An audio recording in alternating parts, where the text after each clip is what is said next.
Good morning. I'm Toby and I'm serving as chair of the Stewardship Committee this year. I had hoped to give you an update on our numbers this week, but since our pledge cards only recently hit the mailboxes, I will kick that to Rob next week to give a more specific update. So instead, I'll offer up my own brief testimonial on behalf of giving. Mostly, this is because I can't hope to compete with the wonderful testimonials to St. John's my fellow Stewardship Committee members have offered over the last few weeks.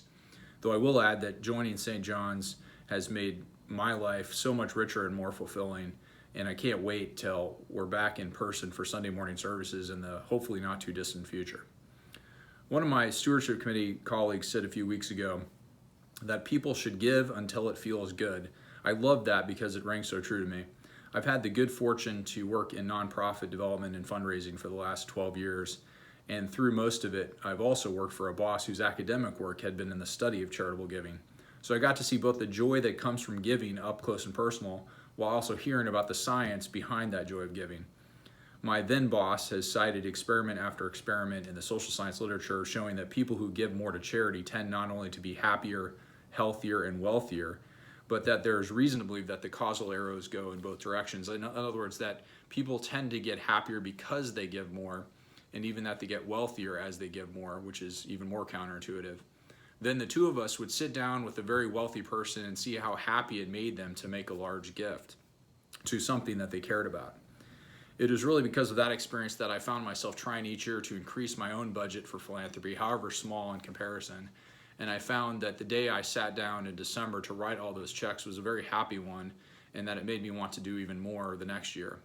But however joyful it is to write checks to good causes from afar, there's something even more rewarding, even transformational about giving to an organization with which you are deeply connected. I really found this to be so true as I started attending services at St. John's about 4 years ago and began giving in the plate each Sunday, but then even more so when I started pledging. It feels like a shouted amen each week as I'm making each pledged gift. Well, I mean, we Episcopalians don't really shout our amens, do we? Perhaps a slightly raised voice.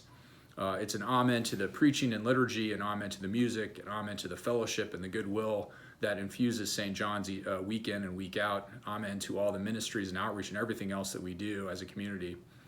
So thank you to all of you who have already said your amens for next year with an early pledge, and thanks to those of you who are planning to make one shortly. I can only ask everyone else to join in with us and make a pledge as much as you can for next year. St. John's needs you, needs us more than ever before.